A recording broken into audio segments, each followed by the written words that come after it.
कि कुछ लोग इन 24 घंटों में बहुत प्रोडक्टिव हो जाते हैं और कुछ टाइम नहीं होने की शिकायत ही करते रहते हैं। तो आज की ऑडियो बुक समरी ना हमारी इस कंप्लेंट को पूरी तरह से दूर कर देगी। तो आज की ऑडियो बुक समरी है 168 आवर्स, जिसे लिखा है लॉरा वेंडरकैम ने। लॉरा एक ऑथर, स्पीकर, राइटर और पॉडकास्ट होस्ट हैं। उन्होंने टाइम मैनेजमेंट और प्रोडक्टिविटी पर बहुत सारी बुक्स लिखी हैं।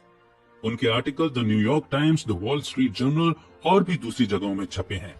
लॉरा के TED talk how to gain control of your free time को 5 मिलियन से भी ज्यादा बार देखा गया है।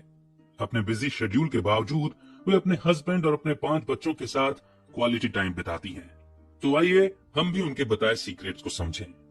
शुरू करते हैं 168 आवर्स बाय लॉरा वेंडरकैम। क्या आप बहुत सारी जिम्मेदारियों को एक साथ निभा रहे हैं और आपको अपनी लाइफ का कंट्रोल वापस चाहिए? क्या आप थक गए हैं और आपको ब्रेक चाहिए? क्या आपकी टू डू लिस्ट इतनी ज्यादा भर गई है कि आप सांस नहीं ले पा रहे हैं? तो यकीन मानिए, हम आपको समझते हैं।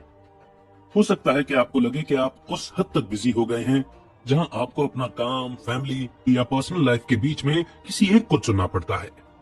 पर अगर आपको इनमें से किसी भी चीज को चूज करने की जरूरत ही न पड़े तो? कैसा हो अगर आपको आपका काम और पर्सनल लाइफ दोनों ही मिल जाएं और आप एक बैलेंस्ड लाइफ जी पाएं? आप एक वर्ल्ड क्लास कंपनी चला सकते हैं और साथ ही हाइकिंग के लिए एक दिन की छुट्टी का मजा भी ले सकते हैं। कितना अमेजिंग है ना ये बुक आपको सिखाएगी कि टाइम कैसे काम करता है और आप बिजनेस चलाने के साथ साथ एक भरपूर जिंदगी कैसे जी सकते हैं। सबसे पहले आप ये जानकर हैरान होंगे कि अपना टाइम बिताने की आपकी जो भी अंडरस्टैंडिंग है वो गलत है।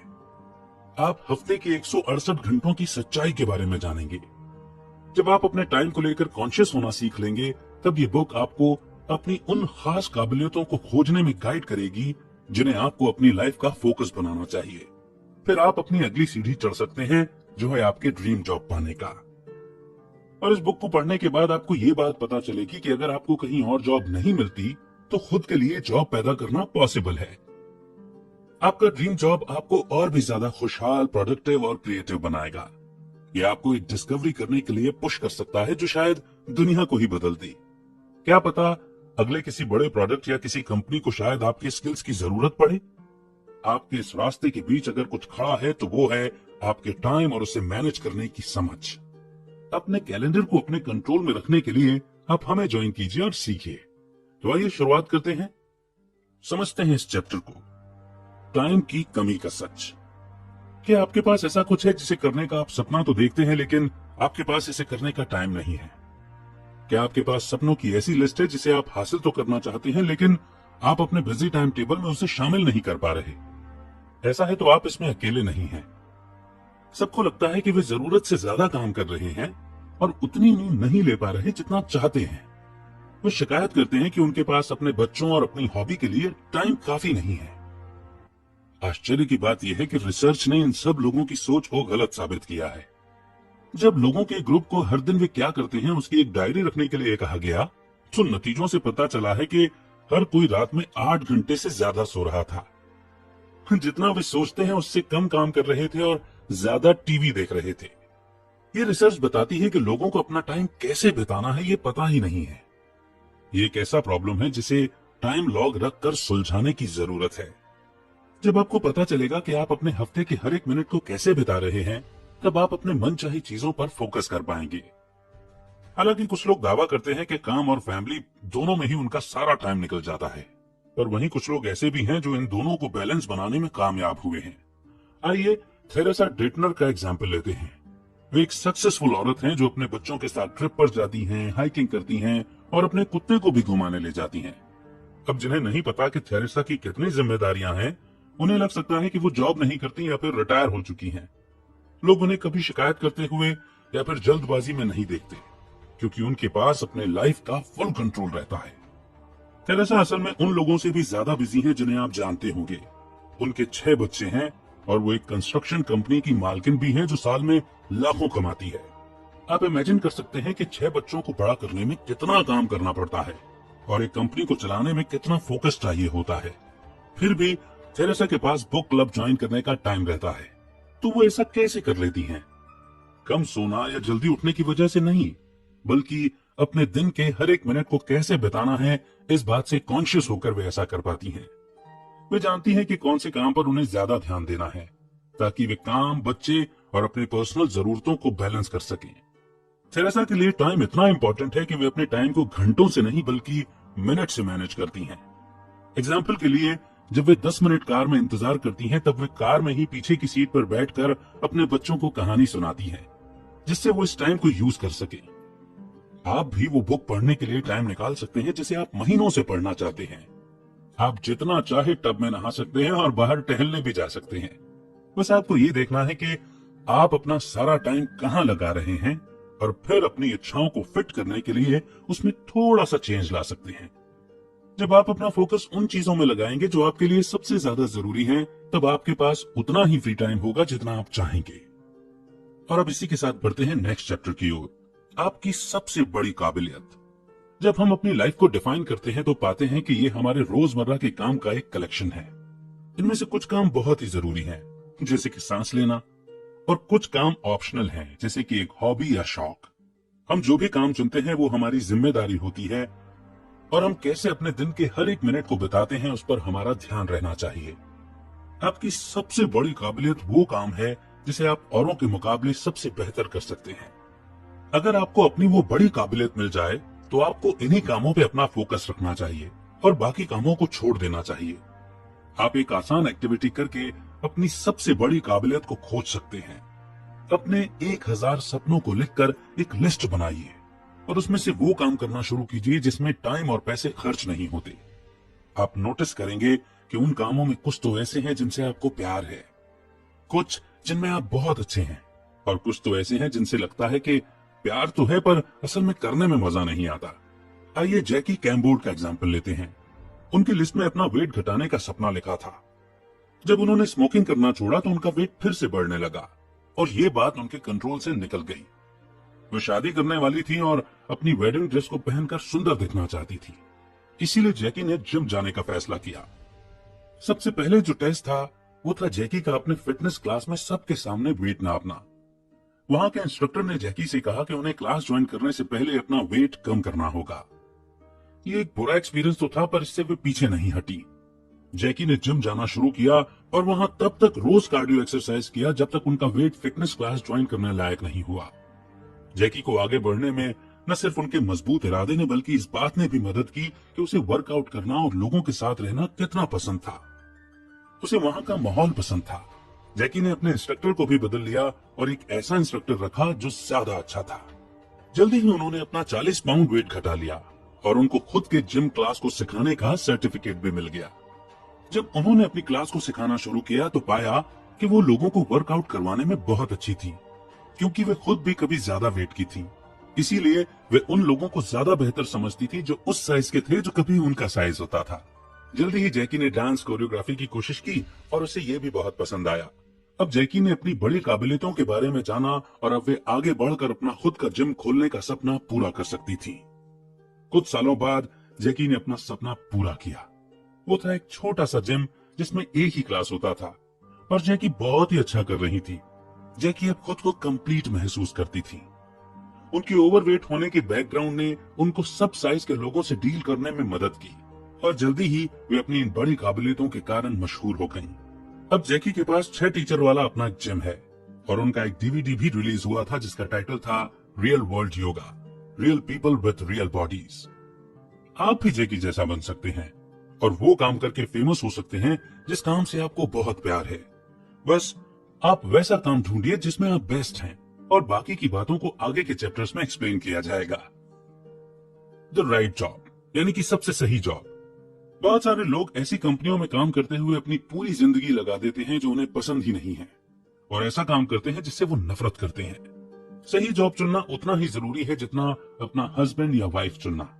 अगर आप वो काम नहीं करते जिससे आपको प्यार है या ऐसा काम करते हैं जो आपको पसंद नहीं है तो आप थके हारे ही लौटेंगे। सही जॉब के लिए काम करने से आप ज्यादा खुश, मोटिवेटेड और ज्यादा क्रिएटिव होंगे। सही जॉब वही है जो आपको फ्रीडम ऑफ चॉइस देता है, आपको चैलेंज करता है, अच्छा टीम वर्क और सपोर्ट देता है। आपको अपना जॉब छोड़ना नहीं है, बस अभी के जॉब में बदलाव लाना है ताकि आपके पास अपना कुछ शुरू करने के लिए पैसे जमा हो सके। सही जॉब चुनने के लिए अपने 1000 सपनों की लिस्ट को चेक करें। इसमें से आप उन कामों को चुनिए जो आपका ध्यान खींचता है, चैलेंज करता है और आपको खुश रखता है। अब आप सोचिए कि इन सबको एक साथ कैसे आप अभी की जॉब में शामिल कर सकते हैं। एलन क्रू एक बहुत बड़े एग्जाम्पल हैं, जिन्होंने अपने ड्रीम जॉब को सच्चाई में बदला। वे एक गांव में बड़े हुए थे और बचपन से ही मशीन उड़ाने का सपना देखते थे। एक वक्त था जब एलन ने बांस के डंडों और डक्ट टेप से हैंग ग्लाइडर यानी कि बिना इंजन का हवाई जहाज बनाया था। वो अपने इस क्रिएशन से बहुत ही खुश थे और अपने दोस्तों के साथ मिलकर उन्होंने इसे टेस्ट करने की कोशिश की। वे पहाड़ी से नीचे गिरने लगे और उन्हें इस बात से तसल्ली हुई कि ग्लाइडर क्रैश होने के पहले वो जमीन से कुछ फीट दूर उतरने में कामयाब हो गए थे। एलन क्रैश में बच गए और हाई स्कूल में उन्होंने कुछ और नई चीजें बनाने की कोशिश की। अपने प्रोफेसर की मदद से उन्होंने विंड टनल का एक बेहतर मॉडल तैयार करने की कोशिश की। एरोडायनेमिक्स कैसे काम करता है उसे बेहतर तरीके से समझना उनका गोल था। उन्होंने विंड टनल के सपोर्ट सिस्टम को मैग्नेट से बदलने की कोशिश की। एलन का मानना था कि यह तरीका मॉडल को बेहतर बनाएगा, क्योंकि मैग्नेट हवा के बहाव में कोई दखल नहीं देता है। इस क्रिएशन के लिए उन्हें इनाम दिया गया, जिससे उन्हें और भी आगे बढ़ने का बढ़ावा मिला। एलन ने एरोनॉटिक्स में पीएचडी की और बहुत सारे आविष्कार किए। उनका एक फेमस आविष्कार है स्विफ्ट, जो कि एक ऐसा प्लेन है जिसे उड़ने के लिए इंजन नहीं चाहिए। स्विफ्ट को पैरों से लॉन्च किए जाने वाला सेल प्लेन भी कहा जाता है। ये कोई भी आवाज नहीं करता और चिड़ियों की उड़ान की नकल करता है। एलन को बचपन से ही अपनी बड़ी काबिलियत के बारे में पता था। क्या आपको लगता है कि वो इतने कामयाब होते अगर वे खेत में काम करते जिसके लिए उनमें कोई जोश नहीं था? बिल्कुल नहीं। बचपन से टीनेज और बड़े होने तक एलन उड़ान भरने के सपनों के लिए प्रैक्टिस करते रहे और काम करते रहे, इसीलिए वे कामयाब हुए। लोग कहते हैं कि लंबी शादीशुदा जिंदगी के लिए कड़ी मेहनत करनी पड़ती है। यही बात अपने पैशन को पूरा करने में भी लागू होती है। और अब नेक्स्ट चैप्टर है अपना कैलेंडर कंट्रोल करना। कहने का मतलब यह है कि ज्यादातर लोग ऑफिस के रोजाना के काम में डूब जाते हैं। उन्हें यह एहसास ही नहीं होता कि इनमें से ज्यादातर काम जरूरी ही नहीं है। आप बिजी हैं इसका मतलब ये नहीं है कि आप प्रोडक्टिव हैं। अपने हर हफ्ते के 168 घंटों को बेहतरीन बनाने के लिए आपको उन कामों को करना छोड़ देना चाहिए जो आपके जॉब या फिर आपकी जिंदगी में कोई वैल्यू नहीं जोड़ता है। ये काम बस टाइम की बर्बादी है। आपको इनकी बजाय अपनी काबिलियत के कामों को करना चाहिए। जब आप अपने कैलेंडर को साफ करेंगे तो आप उन चीजों में फोकस कर पाएंगे जिस पर काम करने से आपकी लाइफ में गहरा असर होगा। आइए जॉन एनर के बारे में जानते हैं, जिन्होंने अपनी काबिलियत से करोड़ों लोगों की जिंदगी बदल दी। John the independent press association के फाउंडर थे। 6 साल बाद उन्होंने अपनी ऑर्गेनाइजेशन को एक छोटे बिजनेस से बड़ी कंपनी में बदल दिया, जो कई 100 मैगजीनों को बिजनेस सर्विसेज देती थी। फिर वे वियतनाम के ईस्ट मीट्स वेस्ट फाउंडेशन नाम के दूसरे ऑर्गेनाइजेशन में चले गए। एक लीडर के तौर पर उन्होंने उन 3 बड़ी काबिलियतों में अपनी फोकस रखने की कोशिश की जिससे देश को फायदा हो सके। ये थे मेडिकल ट्रीटमेंट, साफ पानी और एजुकेशन। जॉन और उनकी टीम ने पाया कि वियतनाम में पैदा होने वाले 30% बच्चे जो टाइम से पहले पैदा हो जाते हैं, वे अपने जन्म के फौरन बाद ही मर जाते हैं। इसीलिए उन्होंने बेबी एयर मशीन बनाया जिससे इन बच्चों को बचाया जा सके। इस प्रोजेक्ट के शुरू करने के 1 साल बाद की स्टडी ने दिखाया कि इन बच्चों के डेथ रेट में 10% की गिरावट आई थी, जो कि बहुत ही चमत्कारी सुधार था। कुछ लोग कह सकते हैं कि जॉन लकी थे, पर उनकी कामयाबी का कारण अपनी टीम को अलग तरीके से चलाना था। जब उन्हें उनकी कामयाबी का राज पूछा गया तो उन्होंने कहा कि जिंदगी बदल देने वाली जिस प्रिंसिपल को उन्होंने अपनी कंपनी में लागू किया था, वो था अपने सारे एम्प्लॉयज को असरदार मीटिंग कैसे करते हैं वो सिखाना। जॉन ने नोटिस किया कि कंपनी की मीटिंग ज्यादातर टाइम की बर्बादी होती है और उन्होंने एक नया एजेंडा बनाया जिसे सारे लोगों ने शेयर किया। इस एजेंडा में साफ साफ छोटे छोटे मीटिंग के टाइम टेबल बने थे, जहां वही एम्प्लॉय भाग ले सकते थे जो सीधे उस काम से जुड़े हुए थे। बाकी सबको कॉन्फ्रेंस में बुलाना बेकार था। कंपनी मीटिंग के टाइम में सुधार लाने की वजह से अब एम्प्लॉयज के पास अपने काम में लगाने के लिए ज्यादा टाइम बच गया था, बजाय इसके कि वे एक ही प्रेजेंटेशन को बार बार सुनते। जॉन जानते थे कि अपने कैलेंडर से उन कामों को कैसे साफ करना है जिनसे उनकी कंपनी को कोई प्रोडक्टिव वैल्यू नहीं मिल रही थी। इसके रिजल्ट में उन्हें और उनके फाउंडेशन को एक्स्ट्रा ऑर्डिनरी सफलता मिली। और अब समझते हैं नेक्स्ट चैप्टर, एक बड़ी उपलब्धि, एनाटॉमी। अब जब आप कॉन्शियस हो ही गए हैं कि अपने दिन के हर मिनट को कैसे बिता रहे हैं और अपने कैलेंडर को आपने साफ भी कर लिया है, तो अब आप कुछ ऐसा करने पर फोकस कर सकते हैं जो दुनिया बदल सकता है। सिर्फ अपनी काबिलियत को जानना और उस पर काम करना ही काफी नहीं है। आपको और भी ऊंचा एम रखना होगा। आपको बड़ी अचीवमेंट के लिए एम करना चाहिए। ऐसा आप तभी कर पाएंगे जब आपकी नजर अपने अगले बड़े मौके पर रहेगी, जब आप उसे सही तरीके से पूरा करने के लिए काम करेंगे, अपॉर्चुनिटी के लिए तैयार रहेंगे और फिर सफलता की सीढ़ी चढ़ेंगे। लिया इंग्राम एक ब्लॉगर थी। वो शादियों के बारे में लिखती थी, पर उन्हें उस काम से नफरत थी। वो इस टॉपिक के बारे में लिखकर इतना परेशान हो गई थी और कसम खा ली थी कि अगर उन्हें फिर से शादी का ब्लॉग लिखना पड़ा तो वो अपना सिर दीवार पर दे मारेंगी। उनका बचपन एक ऐसे परिवार में गुजरा था जो कम खर्चीला था। उसके बावजूद 40 की उम्र तक पहुंचते पहुंचते लिया बहुत कर्ज में डूब गई थी। इसीलिए उन्होंने डिसाइड किया कि अब वे कम बजट वाली लाइफ को अपना नया स्किल बनाएंगी। वो उस सब्जेक्ट पर एक्सपर्ट बनकर ब्लॉग लिखना चाहती थी। इसीलिए जहां से मिले वहां से कुछ नया सीखने की उसने ठान ली थी। लिया ने हफ्ते के 5 दिनों को नए ब्लॉग लिखने में लगाए। उन्होंने ये सवाल नहीं किया कि ये काम करेगा या नहीं, लेकिन सिर्फ अपने दिल की सुनी और काम करती रही। उन्हें यह पता नहीं था कि उनके इस टॉपिक पर उनके ब्लॉग से पैसे आएंगे कि नहीं, पर उन्हें भरोसा था कि वो इसे एक दिन एक किताब बना सकती है। एक दिन लिया एक एजेंट से मिली। उसने लिया से वादा किया कि यह किताब जरूर बिकेगी, लेकिन उस एजेंट ने कई पब्लिशरों से मुलाकात की तो सबने कहा कि ऐसा टॉपिक तो आज तक मार्केट में नहीं बिकता। उनकी बात किसी पब्लिशर ने नहीं सुनी, पर लिया को खुद पर बहुत भरोसा था। उन्होंने हफ्ते के 5 दिन ब्लॉगिंग करना जारी रखा और 1 साल बाद लोगों ने उन पर ध्यान देना शुरू किया। इकोनॉमी नीचे चली गई थी, जिसके कारण लोगों को कम बजट वाले लाइफस्टाइल को अपनाना पड़ा। कई जर्नलिस्ट ने जब इस टॉपिक पर रिसर्च किया तो कुछ को लिया के ब्लॉग मिले। उन्होंने लिया से इंटरव्यू के लिए पूछा। लिया के पास इससे और भी मौके आने लगे और उनके ब्लॉग में काफी पैसे बनने लगे। तब लिया को लगा कि उनका ये ब्लॉग कुछ बड़ा लाने वाला है। उनमें से सबसे बड़ा मौका था जब उन्हें द बिजनेस वीक के फ्रंट पेज में जगह मिली। उसमें उनकी, अपने पति और बच्चे और कुत्ते के साथ फोटो छपी थी और लिखा था the new age of thrift. और अब नेक्स्ट चैप्टर है द न्यू होम इकोनॉमिक्स। इस चैप्टर में हम बात करेंगे कि जब लोग काम नहीं कर रहे होते हैं तो वो घर पर समय कैसे बिताते हैं। होम इकोनॉमिक्स का मतलब यही होता है। पहले औरतें अपना टाइम सफाई करने और अपनी फैमिली के लिए खाना बनाने में लगाती थी, और आजकल औरतें घर की साफ सफाई और घर के कामों के बजाय अपने बच्चों के साथ टाइम बिताना पसंद करती हैं। घर में अपना टाइम मैनेज करने के लिए आपको अपने हस्बैंड और बच्चों के लिए एक रिवाज शुरू करना चाहिए। आपके पास ज्यादा टाइम न भी हो तो भी कोशिश कीजिए कि अपने 1000 ड्रीम्स की लिस्ट में से कुछ ऐसी चीजें शामिल करें जिसे आप अपने बच्चों के साथ कर सकते हैं। एग्जाम्पल के लिए मान लीजिए कि आप बेकिंग या पेंटिंग ट्राई करना चाहते हैं, तो आप इन्हें अपने बच्चों के साथ कर सकते हैं। ये एक पत्थर से 2 चिड़ियों को मारने जैसा है। अब आपने अपनी लिस्ट में से एक सपना पूरा कर लिया और साथ में अपने बच्चों के साथ क्वालिटी टाइम भी बिताया। अपने वाइफ या हस्बैंड के साथ अपने रिलेशनशिप को मजबूत करना भी बहुत जरूरी है। अगर आप अपने पार्टनर के साथ पूरा दिन लड़ते रहते हैं तो आप कभी प्रोडक्टिव और भरपूर जिंदगी जीने के लिए मोटिवेटेड महसूस नहीं करेंगे। इसीलिए आपको अपने हस्बैंड या वाइफ के लिए एक टाइम सेट करने की जरूरत है। अगर आप अपने बच्चों को किसी के पास छोड़ सकें तो आपको डेट नाइट या फिर वीकेंड में कोई ट्रिप पर जाना चाहिए। अगर आप ऐसा नहीं कर सकते हैं तो अपने बच्चों के सो जाने के बाद कुछ घंटों के लिए घर पर ही रोमांटिक सा माहौल बनाकर अपने पार्टनर के साथ टाइम बिताइए। इससे आपको घर के बाहर जाने की भी जरूरत नहीं पड़ेगी। आपके घर के आंगन या फिर बालकनी को ही आप अपनी डेट के लिए तैयार कर सकते हैं। नए घर की इकोनॉमिक्स को बेहतर समझाने और बताने के लिए पहले के मुकाबले अब ये कैसे अलग है, आइए हम 2 अलग अलग औरतों की कहानी सुनते हैं। एक है पुराने जमाने की और दूसरी आज की। मिसेस थेल्मा मेयर 1990 के जमाने की थी और वो एक परफेक्ट वाइफ की मूर्ति थी। अपने 9 बच्चों के साथ रहते हुए भी किसी तरह अपने घर को साफ रखना, फैमिली के लिए रोज खाना बनाना और बेकिंग करना, वो ये सब कुछ करती थी। उनकी जिम्मेदारियों में से कुछ थे हफ्ते में 15 बास्केट कपड़े धोना, रोज बर्तनों के ढेर धोना, पोछा लगाना और सफाई करना।